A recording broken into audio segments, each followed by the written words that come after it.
ating values or word for the week po is tolerance. So, one of the best ways to develop tolerance daw po is to practice empathy. Ano po? So, kailangan po natin ilagay minsan po ang ating sarili sa iba upang lupos po natin sila maunawaan.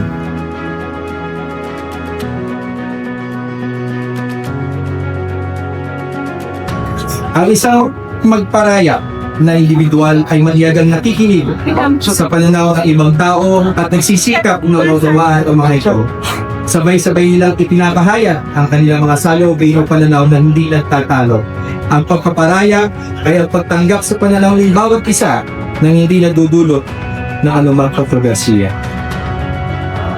Hanggang kailan ako maghihintay na makasama kang muli sa buhay kong puno ng paghihirap.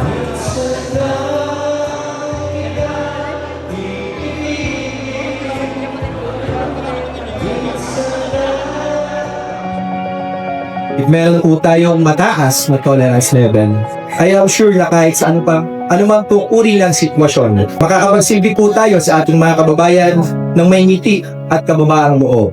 Muli po isang magandang umaga po sa atin.